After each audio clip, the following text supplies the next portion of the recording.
about to make a recipe for the good old-fashioned gravy with sausage. Some people that don't eat a proper human diet may refer to it on the menu as biscuits and gravy. But I don't have biscuits, and I'll show you how to make the gravy. Here goes. I'm going to show you the ingredients. I'm going to cook the sausage, which is Butcher Box humanely raised pork breakfast sausage. This is the recipe inclusion, so take notes. Half of a stick of cream cheese. That would be 4 ounces. That's what she looks like. 4 ounces cream cheese. 1.5 ounces of finely, freshly grated mozzarella. Now this is off the block. If you wanted to, and I have made it this way too, I have used the ball of mozzarella cheese. For this particular recipe, I'm not using it. Let's say I wanted to use it. I may use only 1/3 of this and maybe only 1 ounce of the shredded mozzarella off the block. I'm going to add a puck, frozen puck is just fine, of the bone broth plain. That's the one that I made. If you haven't seen my bone broth recipe, go and check that out on my channel. I have a short version of how to make the bone broth, a 1.5 minute version on a short, and I have the full drawn out recipe, including making the dog food on a different video. I like to add garlic, so I add this organic garlic. And for those of you that do pepper, a couple of grounds of pepper. I use this pepper grinder pepper. If you wish to thin out your gravy, I will use the Organic Valley Heavy Whipping Cream. Now remember, if you haven't been watching my videos, it matters what you put into cream, heavy whipping cream. And there are carbs in here. This one says grade A cream, which is milk, and gellan gum. No sneaky, suspect ingredients. That's all there is to it. And I choose Organic Valley, 2 reasons. Number 1, made in Wisconsin, the cheese state, my state. And number 2, it doesn't have carrageenan and all that hoopla kind of stuff. I know that when I shop at Aldi, their cream has carrageenan, so I personally stay away from that. So let me start making this by frying up the pork sausage. I'm not going to use the entire pound, and I'll explain why in the next segment. Now, because I have a super smart audience and nobody wants to wait to cook the pork sausage, I'm just showing you the process. I cooked it 70% through because, number 1, I'm dividing it for a different recipe in a different container, and then I'm going to take the leftovers, the second half, 8 ounces if you will, and continue on with my recipe. So stand by. Okay, so if you notice in this pan, right up there on the top is a little bit of pink in the sausage. I'll back out a little bit. Pink in the sausage, and it's even pink in here. So is it completely cooked? For this particular recipe, I'm going to save half of this in the glass container for something else. I'm continuing on next with the breakfast sausage gravy. Now to this sizzling skillet of glory, I'm adding 1 puck of the bone broth. There we go. There's the bone broth I'm adding. Frozen puck. It's going to melt down and make a sauce, and I'm going to continue to reduce it. Okay, it's reducing. If you notice previously, I did not dump out the fat. I kept the fat in there. Now I'll be adding slowly cream cheese cubes and mixing it in slowly. And of course, like I said, I don't want to waste your time. I'm going to melt it down slowly and then get back to you shortly in the next frame. Okay, if you notice, it's on a gentle simmer right now. All the cream cheese is melted through. I'm going to be stirring in the Simply Nature from Aldi garlic paste just a little bit, and maybe, if I'd have to guess, an inch from the tube. Mixing that in carefully, gingerly, thoroughly. Now to this, I'll be adding in the freshly grated mozzarella, or if you have whole mozzarella ball, again, fresh mozzarella, real mozzarella, the ball, you can add that and melt this very slowly.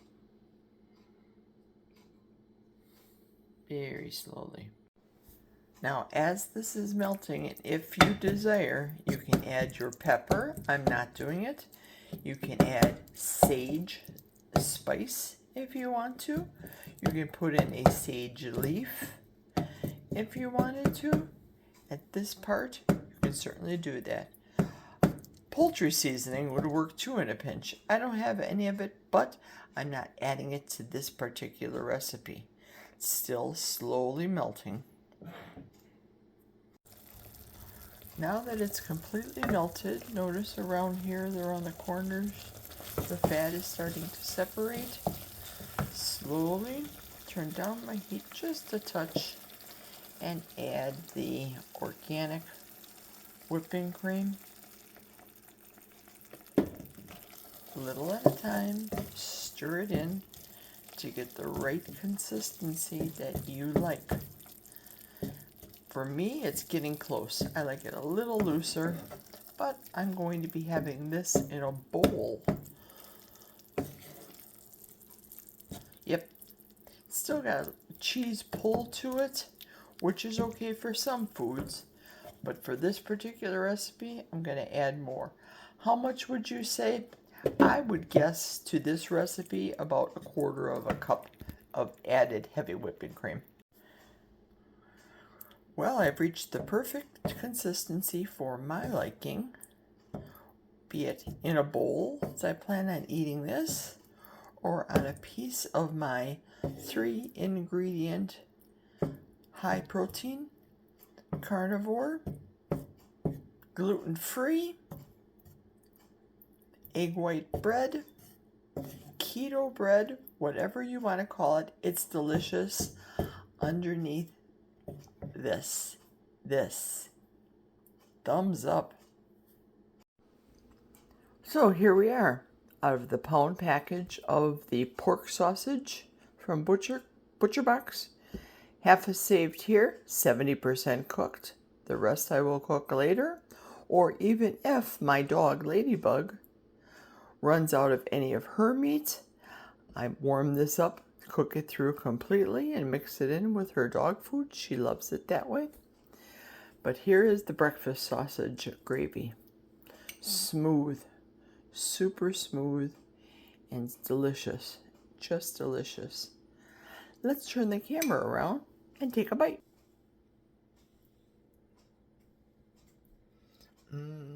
I look forward to this. I think I was dreaming about this.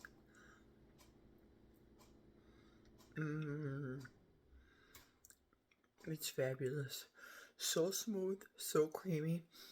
I can't tell the difference. I'm not missing flour in this recipe or any of the carbs. Give it a try.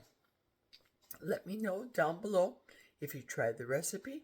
If you like it, please remember, on your way out, make sure you give this recipe a thumbs up. Comment accordingly. subscribe so that you can keep abreast of all of my recipes that I'll be creating. Some carnivore for me, some ketovore for the husband, all delicious for everyone. Enjoy. Cheers. Greetings. Good time. The airplane above is flying. Somebody with a propeller. What is that called, Jack? What kind of airplanes are those that land in the water on the lake? Piper Cubs. Piper Cub, he tells me. The Piper Cub decided to fly right now as I'm starting the video and I'm trying to be quiet. I'm enjoying and soaking up every last minute that summer has to give us in northwestern Wisconsin. So I wanted to run outside before the rest of my day begins. Starting early, then I go to PT, then I have to take care of the car. It just never ends. But I wanted to ask everybody if you, first off, have made my 3-ingredient bread yet. If you have, let me know down below what you thought about it. If you saw the video, let me know what you think about what you saw. It really is soft as a pillow. I know when I eat it, generally speaking, I eat it with my meal. But these next 3 days, I'm doing a fast because of my lower colonoscopy on Wednesday, so I'm not eating anything. So when I do eat it, it's usually fresh out of the oven, and I don't want to destroy it by cutting into it. What I really like it is when I have it about 1/2 inch thick, and I cut it, and then I'll put turkey and ham and cheese on there, and maybe I'll grill it, maybe I'll dip it in some egg wash with some Swiss cheese, like a Monte Carlo. That's delicious for this bread. Also, what's delicious for this bread, it soaks up eggs and cream when I make carnivore French toast. Oh, it's beyond delicious. And sometimes I will put just maybe 1/4 teaspoon of vanilla to have a little something on it for flavor. Sprinkle it with cinnamon. So that's what I wanted to say to you for recipe ideas. It toasts fantastic. The counter oven that I use it for, that I cook it, has the browning on the top of it, but that's the counter oven that I use because of my back surgery. And the sides do not get brown. If you're so inclined to use, and you're not doing strict carnivore, you may be so inclined to use a little bit of allulose. I think for this recipe, I don't know, maybe I'd use 1/4 teaspoon, 1/2 teaspoon, maybe, if you're concerned about the browning, and I am not. I do like it when I make a grilled cheese with this bread too. Put it between some sharp cheddar, some Vermont cheddar, sharp Wisconsin, triple shred cheddar. Say that fast 3 times. Butter on it, on the top, butter on the bottom, softened butter, because I don't want to smash. It's a very soft and sensitive bread, but when you make a sandwich, you'll see when you cut it, it stays. It holds its shape real well. It doesn't get smooshy. It's soft like a pillow, and more importantly, it's not choky. So that's a couple recipe ideas. Okay, that's it. I'm signing off to enjoy the rest of the sun before I gotta do my stuff today. Catch you later. Toodles.